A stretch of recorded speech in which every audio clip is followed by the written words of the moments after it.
We're just a few games out from the All-Star break here in Season 2. We went 11-11 last episode, and most notably we witnessed some incredible shooting performances from Buddy Hield, including a clutch snipe to force OT in Boston where we eventually pulled off the upset. With his trade value through the roof, that was when I decided to pull the trigger on a trade, sending him to the star-studded Milwaukee Bucks for a couple of future first-rounders. I accidentally deleted the box score screenshots, but I did simulate 2 games since the end of last episode. We lost to the Rockets and the Magic, and in that Rockets game, Gary Trent went down with another injury. It's not too serious, and he should be back by the end of the All-Star break, but we won't be able to see him for a bit. Today's game is a historic one as we welcome 40-year-old LeBron James to the United Center one final time. James announced last summer that this season would be his last. Before we see him, though, we take on his son Bronny, and the Heat destroy us on our home court even though they just traded away Bam. I did play the first quarter of this game, but it really just wasn't all that interesting. No one really played well for us in this one at all. But look at Bronny James, who just came back from the Achilles strain he sustained against the Lakers. Puts up 22 to lead the team, 7 of 9 shooting in 21 minutes. It definitely seems like he's hitting his stride, and we might be hearing his name for a long time in this series. The probable Rookie of the Year, Cody Williams, also had a great game against us, putting up 21, 9, and 6.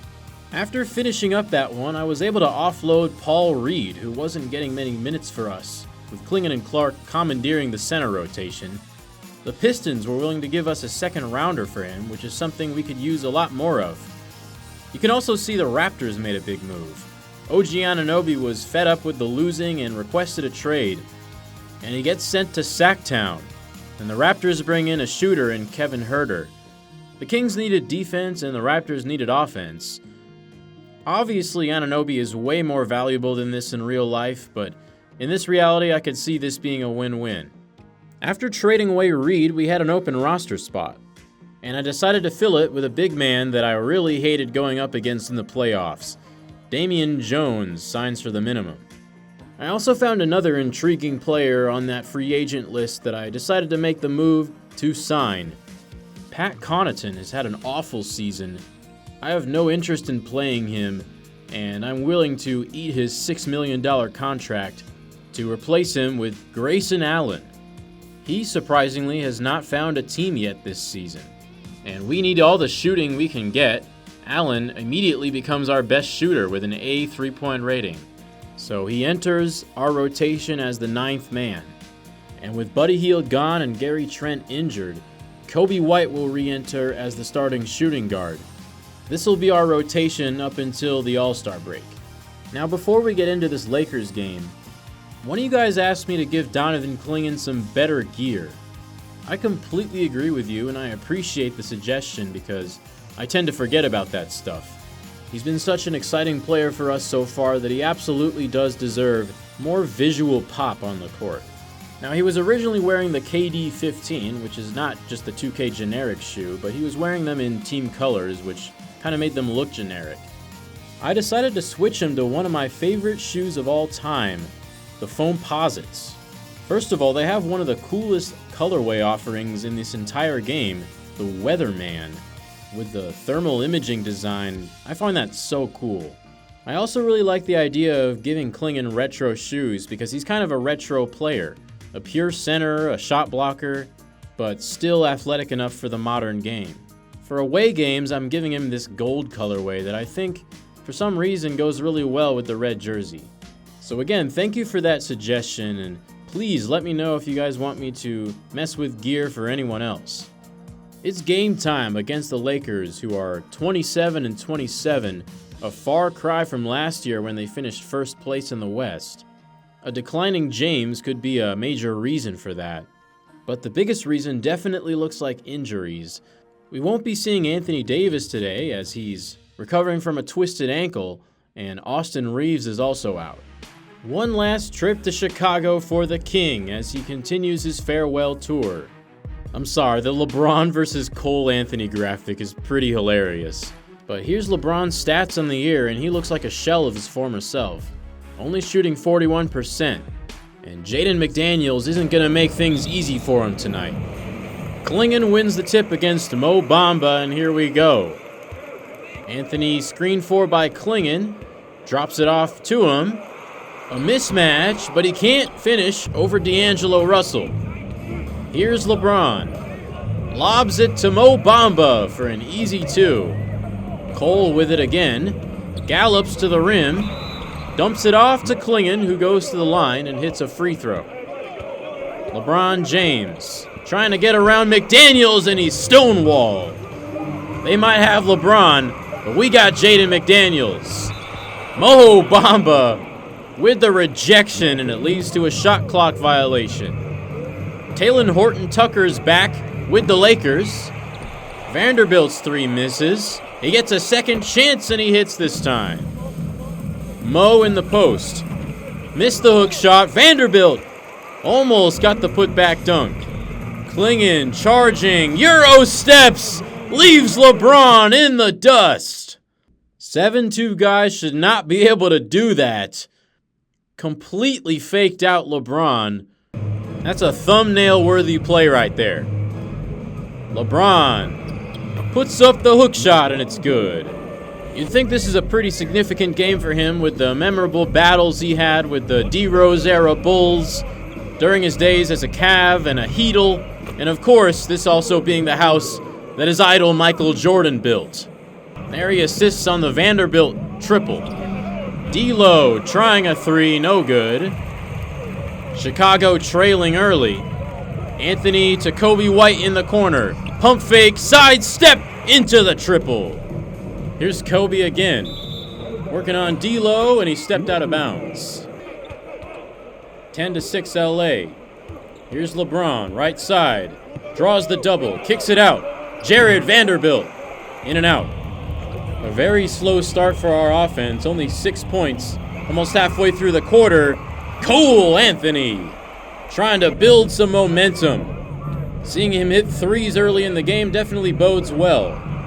D'Lo with the sweet in-and-out dribble into the floater.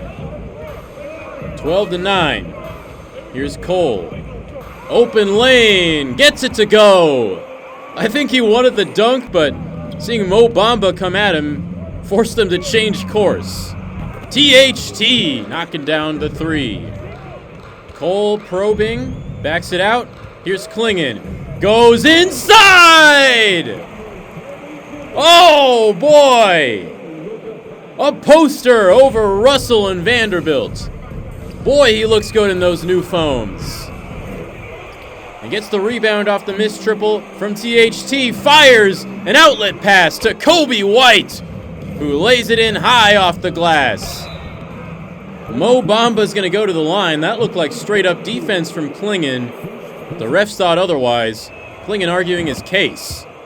He already looks so comfortable out there. Here's our other rookie, Mark Mitchell, drops it off to Clark. He's swatted, but fouled by Bamba. That's already number 2 on Mo, as Clark knocks down both.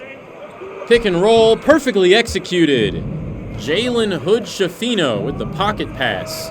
Now he gets another assist to the same guy, Jared Vanderbilt.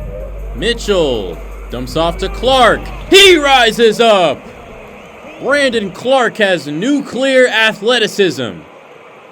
And this time it was over Vando and Rui. Vando's having a tough time out there on defense as Hood-Schifino gets a straight line drive to the rim. 24-19. White well defended by JHS. Pushes it ahead to Vando, and he bowls over Ayo Dosunmu. You don't see off-ball charges called much in 2K. Clark with the turnover. Rui in transition. Gives it to Max Lewis. That 3 is off. Gets another try. No. Clark tips it out of bounds. Possession LA.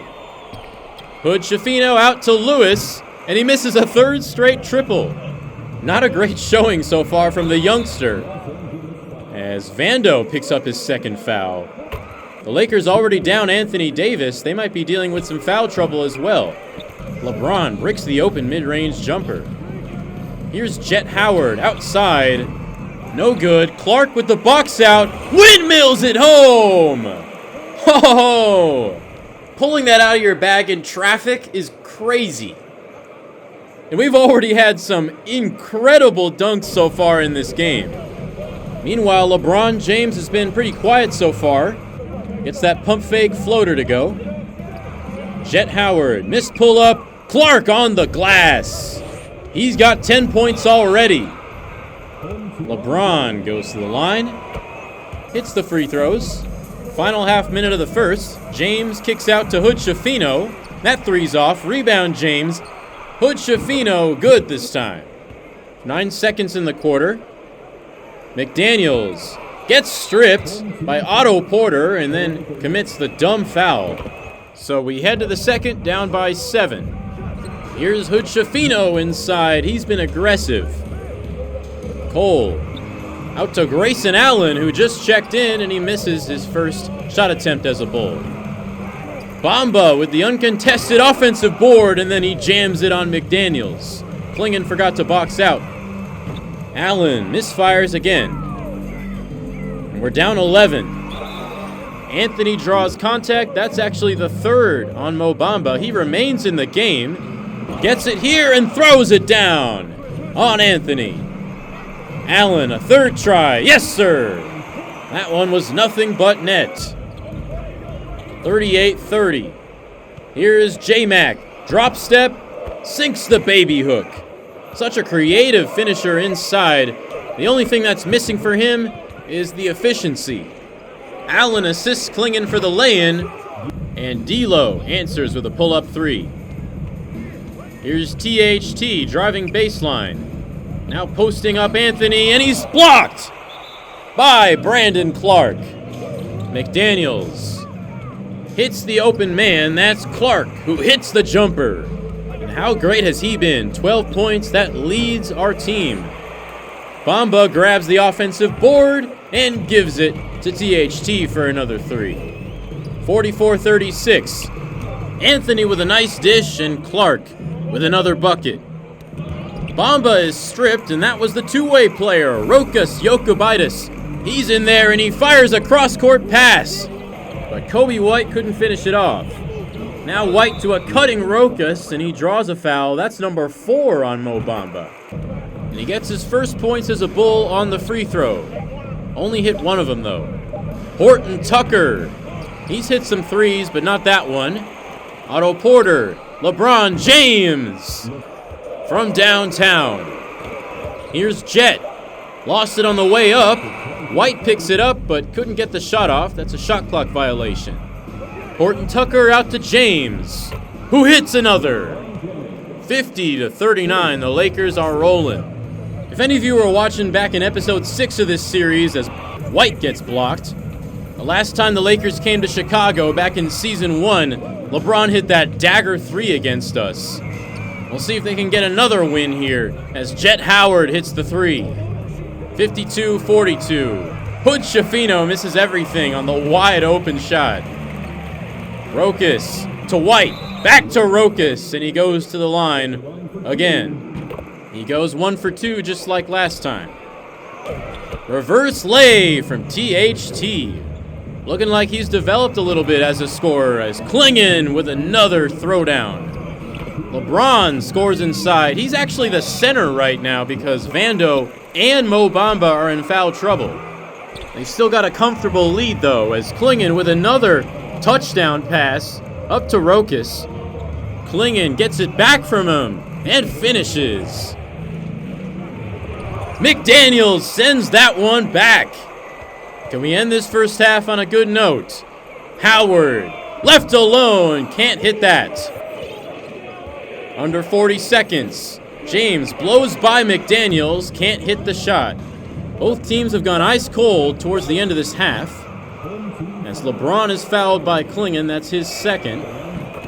Only able to convert one. White, not sure he got that off in time. As we head to the locker room down by 8. It's certainly been a highlight-filled first half for both teams. We certainly haven't been able to consistently put the ball in the basket, but when we have, we've been able to do it in style. And you don't see this every day. Brandon Clark leading us with 14. Clinging behind him at 11, our centers have been the backbone of our offense. Meanwhile, LeBron James has been fantastic. 15 points in 15 minutes. On pace for 30. Let's see if he can get there. The Lakers haven't suffered too much from no Davis and the foul trouble for Bamba and Vanderbilt. They've definitely had much more of a perimeter-focused game, and they've coupled that with some great defense. Yeah, the Lakers aren't shooting great from the field. They've made 9 of 28 three-pointers, but they've only turned it over 3 times. They've gotten 13 offensive rebounds, and they've attempted 13 more field goals than us. That's the difference so far.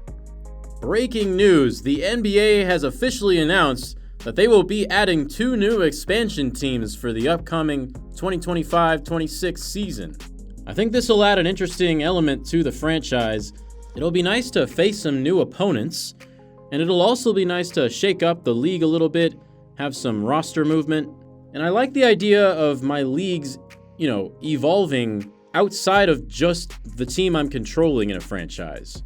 Obviously, the NBA has talked about expanding in real life, most likely to Seattle and Vegas, but I'm in a video game, I can do whatever I want, and I like the idea of having more Canadian teams. So I will be adding the Vancouver Woodsmen and the Montreal Owls. I really like these 2 team designs that I found on the 2K share. Vancouver is a major lumber city. They actually have a world-famous lumberjack show. I'm not the biggest fan of deforestation, obviously, save the trees, but it looked cool, so I'm using it. And then the snowy owl is actually the provincial bird of Quebec. Also one of my personal favorite birds, so I really like this logo, I like the color scheme. So here's your 2 new teams entering the NBA for next season. But another major change coming is obviously the retirement of LeBron James, and his team is up by 8 here in his final game in Chicago. And he gets the scoring started in the second half with a nice hook shot. Slithering to the rim is Jaden McDaniels. Now James zips a pass to Rui, and he converts the 3. Jet Howard can't score inside, and he misses on the second try as well. He's 1 for 6 so far. D'Angelo Russell too strong. Rebound Hachimura. And it's a 13-point ball game. Clark fouled at the rim. He hits both. And Horton Tucker extends the lead for Los Angeles.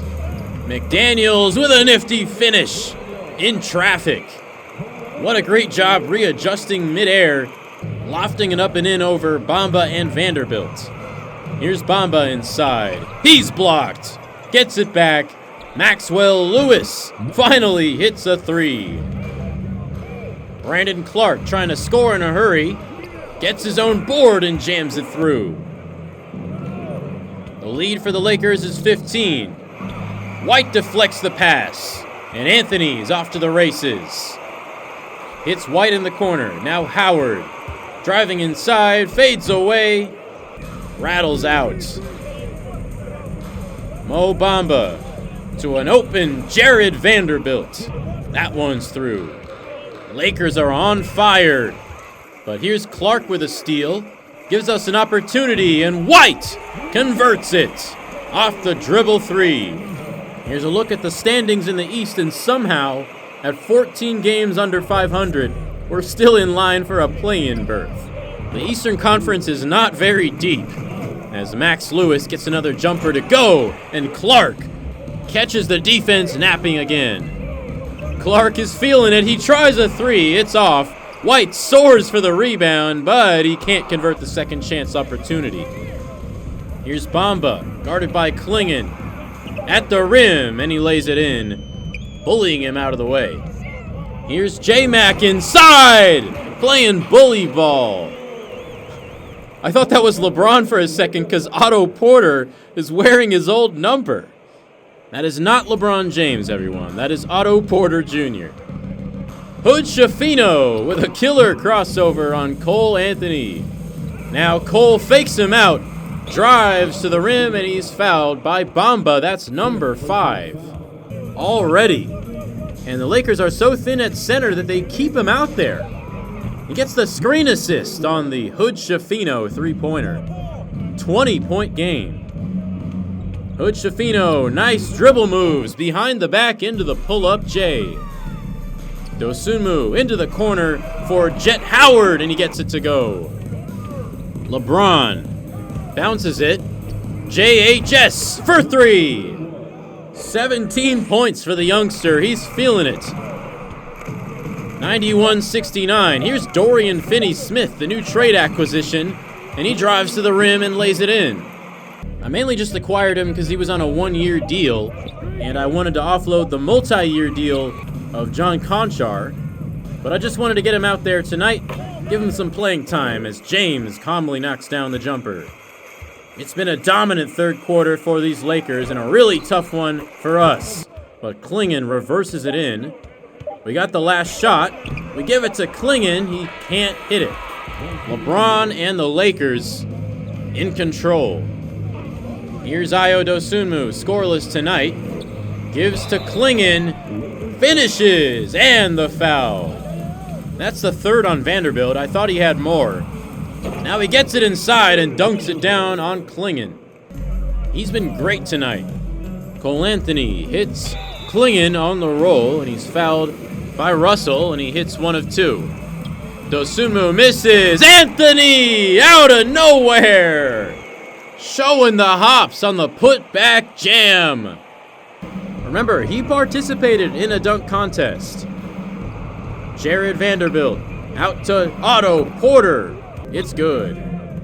Jet Howard, quick trigger. No! Anthony! Again! I love how he just soars in for those offensive rebounds and jumps higher than anyone. Maybe the shot of energy we need to get back in this game. But Russell hits a three to get it back up to a 20-point lead. Jet Howard connects. We're going to need some more of those.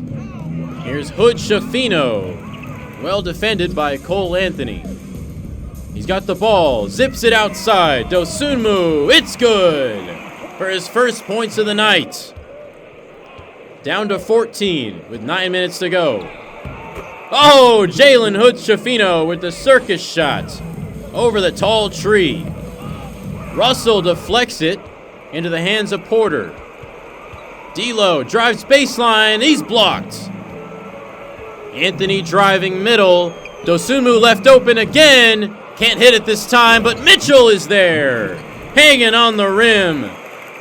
We've cut that lead down a tad, but we've got a lot more work to do. But crashing that offensive glass is a great place to start.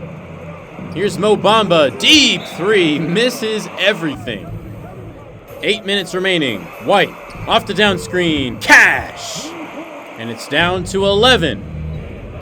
Russell out to Porter, high arcing triple, off the mark. Anthony pushing it. In transition, Euro! Fouled by Vanderbilt. Number 4 on him. And with the free throws, we are back within single digits! Klingon with the block on the three-pointer. Anthony off to the races. Lakers really feeling the pressure now. Talen Horton-Tucker with an isolation, spins around White. Oh, a beautiful reverse finish. That one looked like Michael Jordan. Here's Porter, hesitates, and Mitchell bites on it. He gets an easy layup. Anthony can't lay it in. He's got 17, 8, and 10, by the way. Almost a triple-double. Klingon with the outlet pass. White will shoot free throws. Missed the first, but he gets the second. Back down to 10. LeBron hasn't done a ton in the second half, and he misses that jumper. Can we get it back to single digits? Anthony trying to find a man. He finds Klingon, and that's number 6 on Mo Bamba. The only active center for the Lakers, and we just fouled him out. That could be huge, as Klingon, once again, is only able to hit one free throw. Vanderbilt, open three.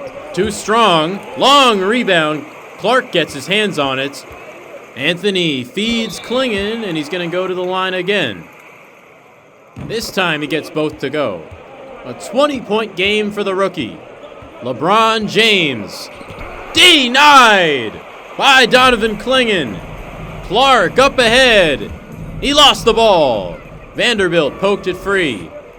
LeBron James the other way. He pulls up. No good. Chicago inching its way back. McDaniels from the corner. It's off. Horton Tucker from the corner. That one misses. 3:35 to go. Here's White. Puts it on the floor. Finds Clark for the slam. 22 points for him. Here's LeBron. He wants this one. J-Mac, great contest. He forces the miss. Vanderbilt gets it back, though, and goes to the line. He gets them both, and it's back up to 7 as Billy Donovan calls timeout. Anthony inside to Clingan. Mouse in the house as he scores easily over Rui Hachimura. Russell tries a tray ball, and it's off as the Lakers offense has gone ice cold. Brandon Clark cuts for an explosive dunk. And it's now a one-possession game with 2:20 to go. Vanderbilt. He will shoot free throws after the foul by Clark. He knocks them both down. Anthony around the screen. White pump fakes, drives, and draws the 5th foul on Jared Vanderbilt. Bamba already fouled out. Vanderbilt is in danger of doing the same. And they need a timeout to talk things over. Crowd's into it. LeBron with a nice off-ball cut leads to a foul. He hits both at the line. It's back up to 5. White open at the elbow and he converts. Jalen Hood-Schifino knocks down a jumper. He's had one of the best games of his young career, putting up 21. Here's Clark with it as the Lakers send a trap. White to McDaniels to Anthony. He drives inside. He's fouled. That's number 6 on Vando. He exits the game with 20 points, and the Lakers just have to throw a lineup together. Russell shoots. Around and out. Under a minute to go. Bulls can tie it with a 3. Anthony feeds Clark. Puts it in. And the foul. What a game it's been from Brandon Clark as he overpowers Max Lewis. Now a free throw for the tie. It's good. And we get 3 the hard way. Tied at $1:15. Russell feeds James inside. Layup no good. Gets it back. Horton Tucker can't hit. McDaniels to Anthony, taking it up court. Under 40 seconds to go. We're going to take our time. White gets it up top. Surveying the floor. Now he drives left. Kicks it out. Anthony for the lead. Good! Cole Anthony has completed the comeback. Timeout Lakers. We were down by 22 at one point, and we take our first lead of the ball game here with 22 seconds remaining. Kobe White just has that quick first step, gets around Horton Tucker, draws the help, and makes the perfect read. And Anthony, who's struggled with efficiency issues all year, has been great tonight. And that shot looked confident and in rhythm. That was actually a horrible decision for Russell to help off of the strong side corner. You never want to do that. He's just been very poor all game long. But our job ain't done yet.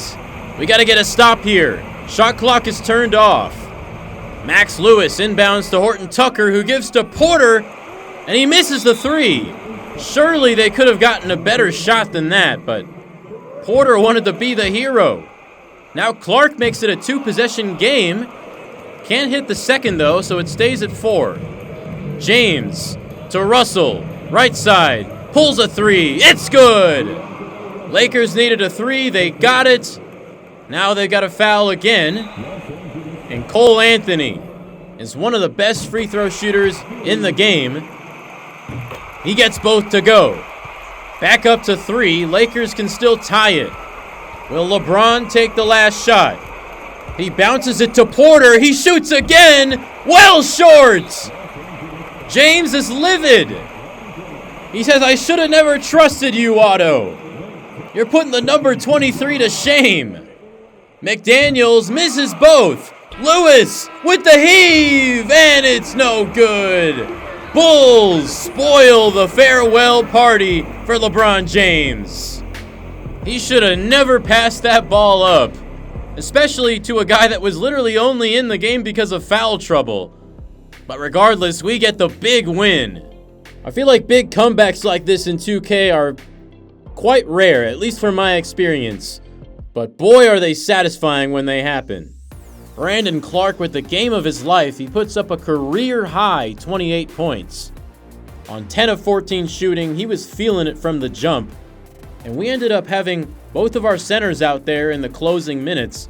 Clark and Klingon actually play really well together. I think it's a luxury to be able to have two athletic centers out there on the court, especially when you're facing a team who literally doesn't have a big man. We were attacking the rim all night, drawing free throws, and fouling out their starting 4 and 5 man, I think, was a big turning point in the momentum. But Clark and Klingon combined for 50 points, and Cole Anthony had one of the best games of his season. 24, 9, and 12, and a monster 3 to give us the lead. LeBron kind of had a quiet second half, but he still shares the team lead in scoring with Jalen Hood-Schifino, who played really well. I mean, LeBron played amazing when he was out there, but he only plays 24 minutes tonight. Kind of disappointing that Darvin Ham isn't letting him play more when it's his last season, but maybe his body just can't handle it anymore. With 30 seconds to go in the third, we were down by 22 points. It was 93-71. But we put together an incredible 48-point fourth quarter to come all the way back. 14 of 21 shooting, 4 of 8 from deep, and 16 free throws. Meanwhile, the Lakers just couldn't buy a bucket, shooting 8 of 29 in the period. We're getting right up close to the trade deadline, and immediately after this game, the Nets and Mavs cut an interesting deal that sends Cameron Johnson to the Mavs. Luka needs help, and he gets it in the form of a great 3-and-D 4-man who can also play the 3 as well. They have to give up one of their young pieces in Olivier Maxence Prosper, which is probably the young piece that they'd be most willing to give away, more so than Jaden Hardy or Derek Lively. They also give up a first-rounder in 2029 and a second-rounder in the upcoming draft. I feel like this is a pretty fair deal because the 3-and-D archetype that Johnson provides is very valuable. Next, the Raptors made another move, trading away Jakob Poeltl to the Grizzlies for Luke Kennard. Should I have let this trade through? Probably not, but I was thinking about it from the Raptors' perspective, and obviously they need all the shooting they can get. Poeltl goes to a contender in the Grizzlies, but I didn't really think this through because now the Grizzlies have a center rotation that is way too crowded considering they just got Vucevic and they already had Jaren Jackson and Steven Adams. But ultimately I did allow this trade. We actually faced the Raptors in our very next game and we put up a 50 bomb in the first quarter, picking up right where we left off from that 48-point quarter in the fourth against the Lakers. But fast forward to the fourth and our lead has vanished. Toronto's outscored us 9-0 in the period so far. I wasn't planning on playing this game, but I decided to jump in and play what could be another exciting ending. So 10 minutes to go, Bulls down 5. Dosunmu with the wraparound and the throwdown. I need to check what behind the back animation Dosunmu has because it is so effective. Here's Kevin Huerter and he's swatted away by Klingon. Grady Dick misses that one. By the way, this is also a chance to see DeMar DeRozan playing in United Center once again. But here's Kobe White driving past Judah Mintz for the easy lay. Barnes, well defended by J-Mac, the seatbelt. A chance to take the lead already. McDaniels, top of the key, and he hits it. He's got 15. Closes out on Kevin Huerter. He misses. Rebounds Scotty Barnes, and he's blocked by Klingon. He's a blocks machine. McDaniels in the corner. Penetrates. Driving kick. Howard. Corner 3. And we've flipped it upside down. We entered down 5. We're up 5. 8 minutes to go. And 1. Donovan Clingan, and he's fired up. He would hit the free throw. Barnes posterizes McDaniels. He's had a rough season, but he's still liable to throw it down now and then. Clingan finishes over Siakam. Siakam's a good defender, but there's nothing he can do about that. White gallops to the rack and lays it home. 10-point lead. Clingan with another rejection. This Raptors team just does not work. Their offense has just been atrocious this year. At least they have Kevin Huerter now to provide some shooting. Anthony, no, Clingan in there for the putback. Here's Mintz to a cutting DeRozan, and then he hits Siakam for the jumper. DeMar with the shot clock running down. He tries the midi. No. Why can't he hit those anymore? He has a 99 rating. Maybe it's his slow release or something, but he gets the breakaway slam there. We're still in control with 90 seconds to go, and Dosunmu with an easy lay. 7-point game. Barnes to Huerter, and he converts another. We haven't quite put them away yet. White will go to the line. Great job initiating contact there as he makes this a 6-point game again. Barnes, a little bit of a Euro step there, gets it around Clingan. White passes out of the double. Dosunmu, a 3. Ball game. Pretty much. DeMar DeRozan, point-blank range, and he can't hit it with no one around him, as the Bulls have recaptured the lead and won this game. As a fan of DeRozan, it still just really makes me sad how this Raptors thing turned out. But peep Donovan Clingan's stat line. He went 12 and 17 rebounds with 5 blocks. I could honestly see him getting a 5x5 at some point in his career. J-Mac also hit 5 of 7 of his triples. And let's check in on DeRozan's stat line. He only played 21 minutes, and he really just did not impact this game very much. I honestly wonder if we had re-signed DeRozan in the offseason, would we have experienced this same regression that we're seeing from him right now? We've now reached the actual trade deadline, and this was pretty much the last semi-interesting trade that happened. Kyle Kuzma is now a Boston Celtic. Yes, of course, this trade would never happen in real life, but Derek White has been not great for the Celtics thus far, and they're also in dire need of a new forward/big man because Kristaps Porzingis is out for the season with a broken vertebrae. So Kuzma will likely slide into the starting power forward spot, and we'll see how he fits in with Jaylen Brown and Jason Tatum. Only a couple games before the All-Star break, and the Pacers absolutely beat the brakes off of us. Not the finest outing for Clingan, who had 6 turnovers and 6 points. These are his stats so far in his rookie year. Okay, the Rockets want Cole Anthony and Mark Mitchell for Jock Landale and Jayshawn Tate. Yeah, right. Oh look, John Konchar's on the move again, as the Nets and Mavs make another trade. But that brings trade season to a close. There were definitely some interesting stories that developed, particularly the OG trade, the Cam Johnson trade, and also the Bam Adebayo trade to Atlanta. Oh yeah, and you can't forget about Buddy Hield heading to Milwaukee, of course. We lose to the Sixers in our second to last game before the break, but how about Jet Howard putting up 28 points on 6 threes?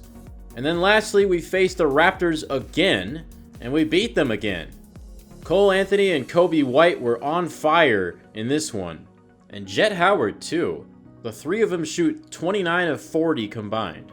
Alright, now that we've made it to the All-Star break, I figured that this would be a good time to check on the scouting scene. After 4 months of action, the most action-packed month of sports is finally upon us, March Madness. With conference tournaments set to begin across the nation, ESPN is taking a dive into where prospects stand and how the next month of basketball could alter the landscape for the NBA draft. The ACC is far from a final product. There's a traditional power, Duke, who is favored entering conference play at Madison Square Garden. David Sebick has had an up-and-down season, but most recently up for the 26-win Blue Devils. The former top 10 recruit was ice cold to start the season, shooting 21% from deep, but has connected on 42% of his triples since February 1st. Once believed to be arguably the best shooter in the draft, Sebic appears to be rounding into form. At 21-10, Florida State could be a threat for the crown, with the improved play from the ACC's leading Sixth Man of the Year candidate in Isaiah Quinn. Quinn is a rangy wing who operates exceptionally well in isolation, scoring 9.7 points in just 23 minutes per game. The freshman struggled to hold on to a starting spot at the start of the season, but has found his groove on a veteran Seminole group. A matchup between Cole Harengody's Louisville and Damian Pack's Miami would be one of the best guard meetings in college basketball. Harengody continues to move up draft boards, now considered a likely lottery lock, while Pack is one of the best athletes in the country. North Carolina has struggled to prove they belong as a bona fide favorite in New York, but should junior Artavis Carney emerge as a go-to scorer, the Tar Heels can't be counted out. Carney is considered by many to be a second-round pick should he leave Chapel Hill, and is expected to return to UNC. But he's one of the best facilitators in college basketball right now. While Purdue is unlikely to be a contender in the Big Ten without E.J. Clarkson, who tore his ACL earlier this year, that doesn't mean the conference is Ohio State's for the taking. 23-8 Michigan figures to be a serious threat thanks to the elite play of Jamez Napier. Despite being slightly undersized, the 6-foot guard averaged 25.3 points in February as the Wolverines won 10 straight games headed into the conference tournament. The 24-9 Iowa Hawkeyes are led by Ira Mack, who is averaging 17.1 points as a junior and helped hand Michigan their last loss of the season. All that being said, the 27-4 Buckeyes are the most dangerous. Cavante Kennard has proven to be without an equal in the Big Ten, and really all of college basketball for that matter. He's continued to show an elite defensive upside on par with that of Rudy Gobert at the next level, completely eliminating any threat of rim attacks by opposing offenses. Anything less than a Buckeyes title should be considered a disappointment. The Big 12 may be one of the more predetermined conferences entering tournament time, and that's thanks to the elite play as of late by Kansas. Led by DJ Outlaw and Nigel Powers, the Jayhawks have run rampant through the Big 12 with just a single loss to Iowa State on their otherwise unblemished conference record.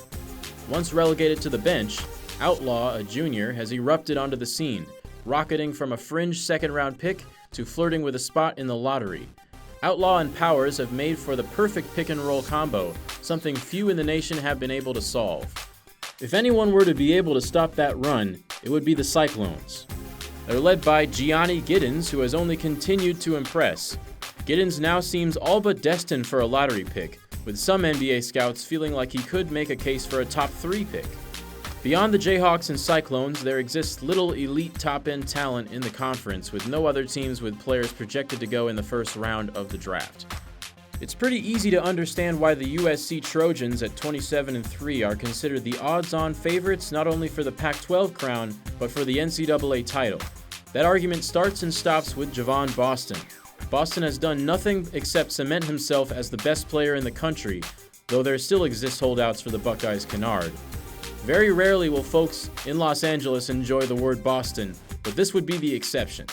Of course, USC isn't the only show in town, as 24-7 UCLA used a 7-1 close to conference play to make noise in the Pac-12.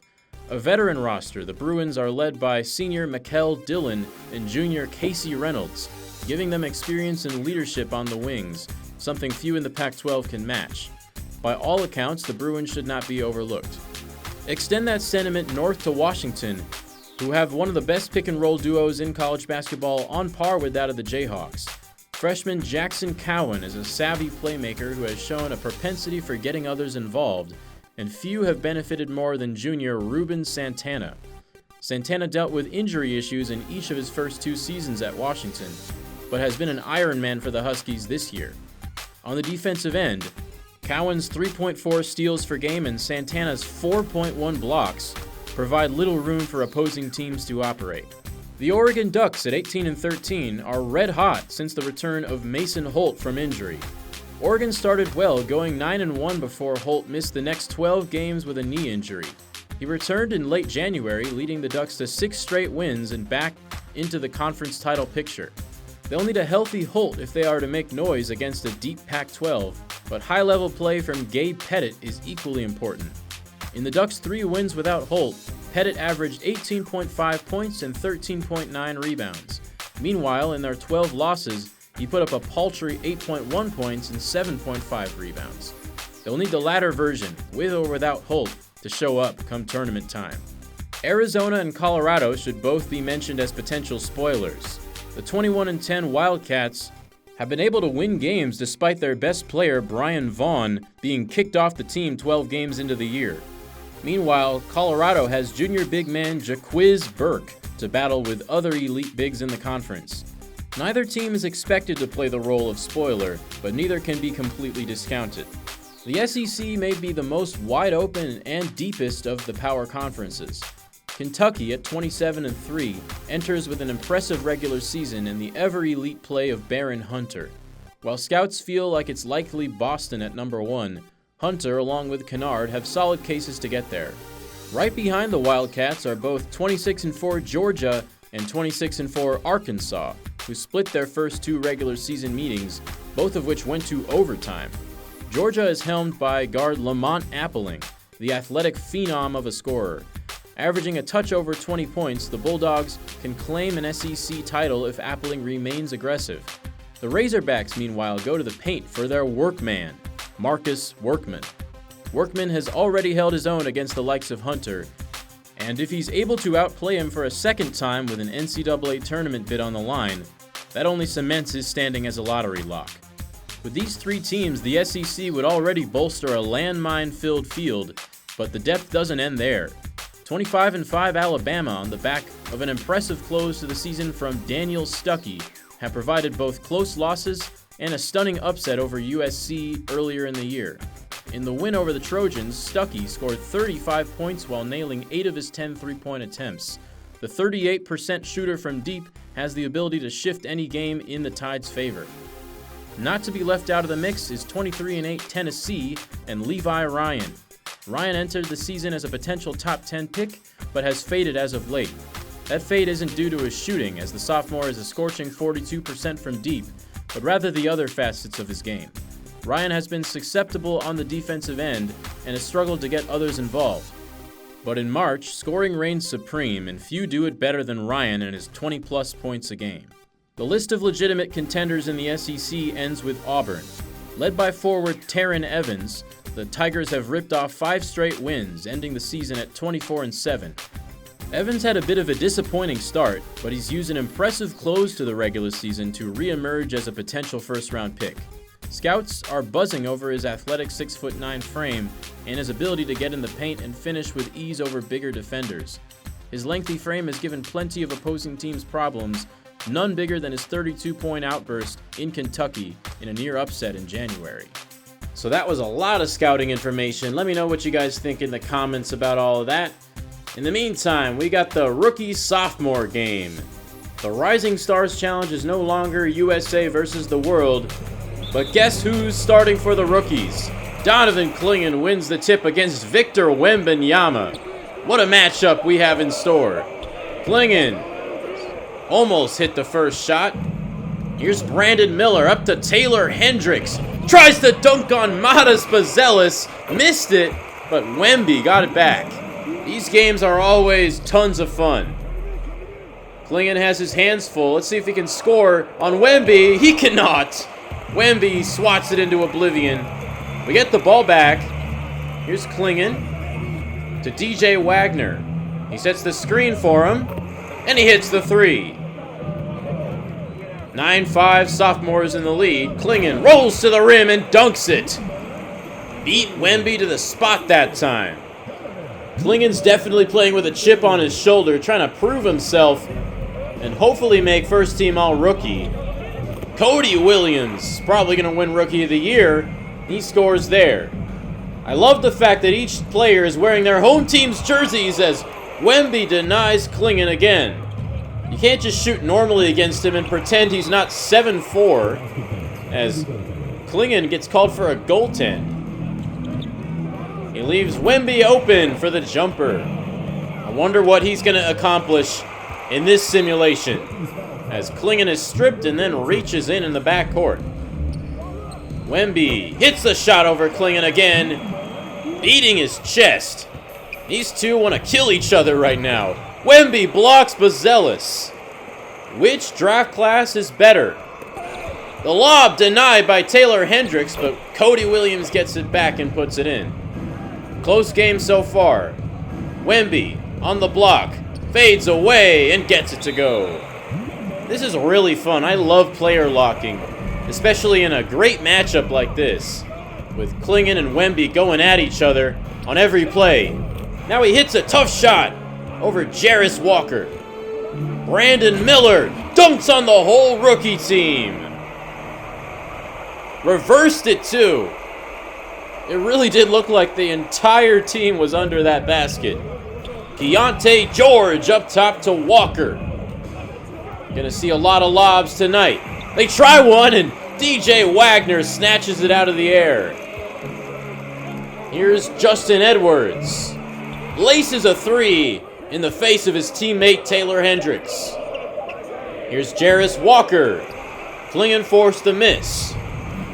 Here's Isaiah Collier with the rock. Guarded by Brandon Miller. Dumps it off to Klingon inside. He's got 6 points so far. Setting a screen for Matas Bazelis, the number 1 pick. No good on the jumper. Rebound Klingon. And one. Fouled by Keontae George. Klingon is such a high motor player. Seems like he's everywhere on the court. Now he gobbles up another miss. Gives it to Wagner in the corner for a three. Rookies take the lead. Collier to Wagner inside. Dunks over Brandon Miller.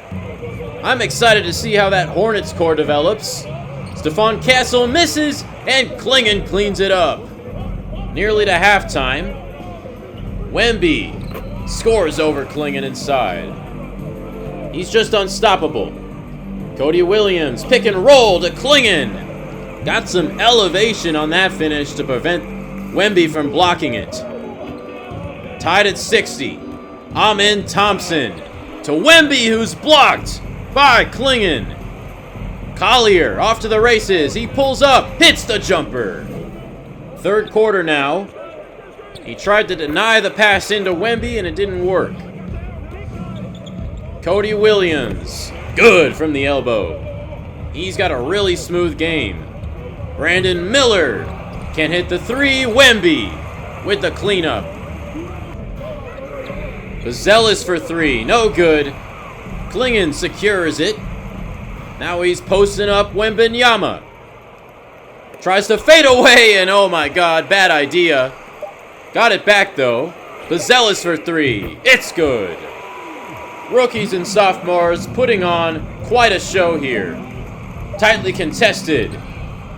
Klingon with a powerful throwdown. 14 and 10. And he's been one of the most effective players on the court. Here's Collier working around the screen. Open lane, and he scores the jump shots. Williams. Back to Klingon. Another dunk.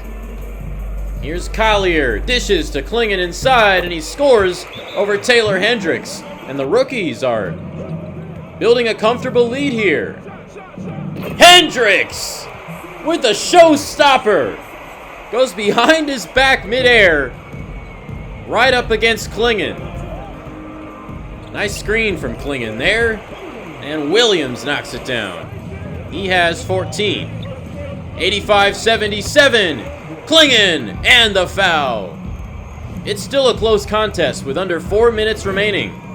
Asar Thompson slams it home off the assist from his brother Amen. Williams with the steal and the breakaway. These teams trading buckets. Amen Thompson goes up, scores over Klingon.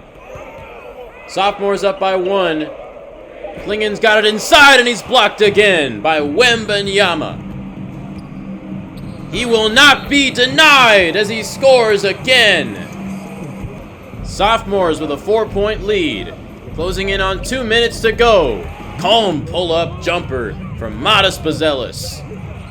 Klingon stripped it from Amen Thompson. Collier pulls up from the free throw line and it's good. Ties the game. Wemby blocked. Klingon with a defensive stop. But Wemby gets one himself. Who's gonna come out on top? Miller, no good from the corner. Klingon's got 20 points and 13 boards. Gives to Williams. Wagner, a three. Back and forth we go. 80 seconds remaining. Keontae George, Wembanyama, good. A long two. So we keep our lead. Under a minute. Bazelis to the rack and he's blocked by Taylor Hendricks. We get the ball back. Klingon inbounds to Bazelis. Can't hit the jumper. That would have been huge. Miller for the lead. Down by two. Wagner a three. It's off. Rebound Wemby. Shot clock still on. We need a stop. Wemby scores. Donovan got beat on that play. We needed a three. Klingon inbounding again. He goes to Bazelis. Corner three. Yes, sir. This one's going down to the wire. We need a foul. Who's going to do it? No one's doing it. Clock ticks down to 1 second and Klingon finally does it. And we had a foul to give. A rookie mistake. We foul again and there's 0.2 on the clock. Okay, if I'm being honest, I realized I had intentional fouling set to manual, and since I'm on player lock, none of the AI players were doing it. But we advance the ball with a timeout, and Williams passes it outside. Why would you do that? You should have had me as the inbounder. I was hoping they would throw me a lob, but the sophomores and Victor Wembanyama come out on top in a thrilling Rising Stars challenge. Kind of an anticlimactic, frustrating ending though, but I still had a lot of fun with this. The league is in trouble. Wemby is just too freaking good. He dominated me all night, even though I put up great numbers with Klingon. 20, 13, 3 blocks, 10 of 15 from the field. But there's levels to this. Wemby just put up possibly the greatest stat line in Rising Stars history with a triple-double with blocks and 31 points. So we didn't end up having any people in the dunk contest or three-point contest. Obi Toppin and Steph Curry win those respectively. And we didn't have any All-Stars either, which shouldn't come as a surprise to anyone. But I still wanted to hop into this game because it's LeBron's last, and it's also back to a West versus East game, which is how it should be. But LeBron gets the start alongside Jokic, Luka, Steph, and Ja in the West. Dame and Giannis are starting in the East alongside Mitchell, Tatum, and Embiid. There's the first bucket of the All-Star game for LeBron. Obviously, LeBron's the main story here, but Jokic and Embiid going up against each other is also an interesting story. Jokic drains the three there. Here's Damian Lillard, who lines up a three from the corner. Lillard has been so good this season, averaging career high in points for the Bucks. Step back J from Steph Curry. It's really annoying that the game gets the jersey colors messed up for the All-Star game. The West should be wearing red jerseys, and the East should be the blue ones, but it's the other way around. Klay Thompson, still playing at a high level at this age. Drains a nice three there. Darius Garland to the rack. The little man has hops.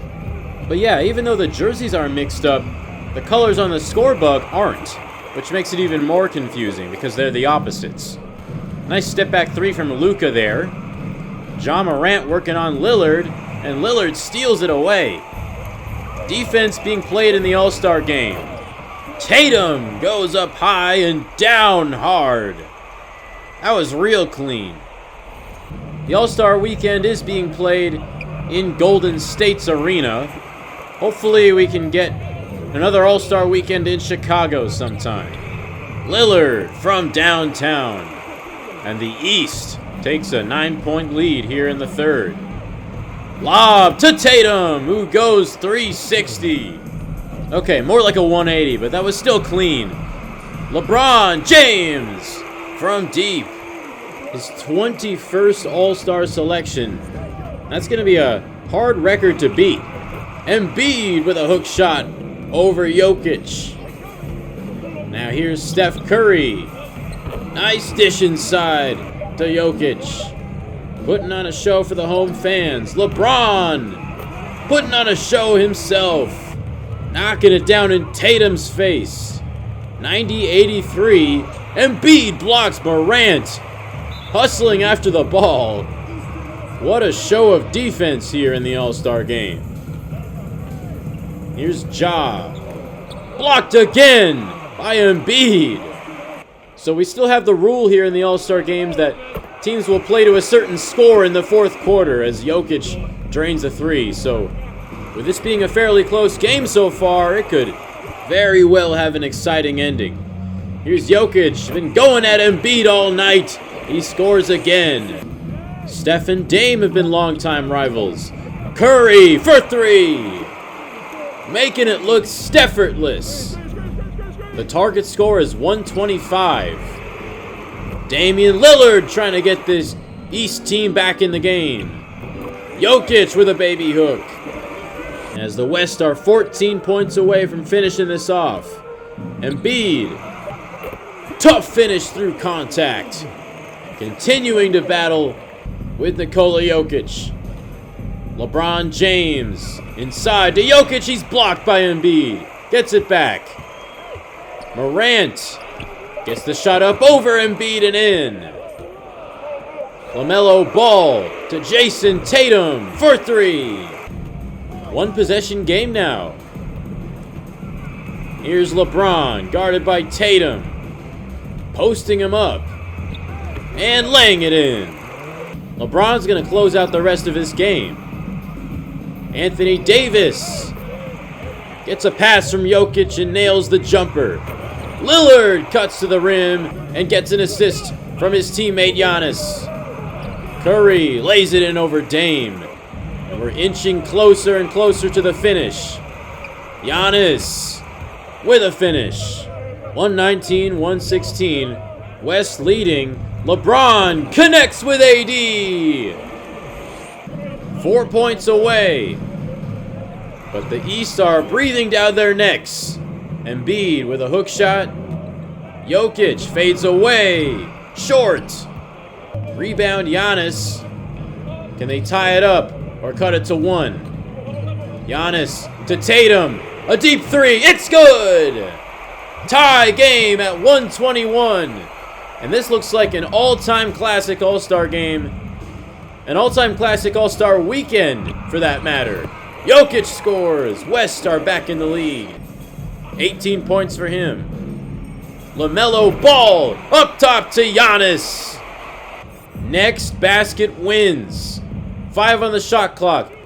Davis back to LeBron. Who else but him? He sinks the game winner. And what a fitting end to his final All-Star game. You know I had to jump in there and play that last possession. I had to give it a storybook ending. LeBron probably would get All-Star MVP just off that shot alone. But in all seriousness, it's probably Nikola Jokic, who had 18, 8, and 8. What a battle he had with Embiid, who led all scorers tonight with 27. Well, that does it for All-Star Weekend, and that pretty much does it for this episode. The Bulls are 23-37, with 22 games remaining in the year. I think we'll probably get the regular season wrapped up in the next episode. We'll see if we end up making the play-in. Again, I think it's pretty ridiculous that it's even a possibility, considering we are 14 games under 500, but here we are. Anyway, I hope you guys are liking the pacing that I'm doing with this season, and also the action as well. I think there's been some exciting games, even though we're not the best team. I'm hoping the rebuild will work itself out in time, considering the young talent and the draft capital that we have. But anyway, I think I've done enough talking for this episode. Hope you guys liked it. Would really appreciate if you left a like or a subscription or a comment with some feedback or recommended me to a friend. Thank you for tuning in as always as I approach 25 episodes in this series, which is pretty cool. Anyway, I'll see you guys in the next one. Have a great rest of your day.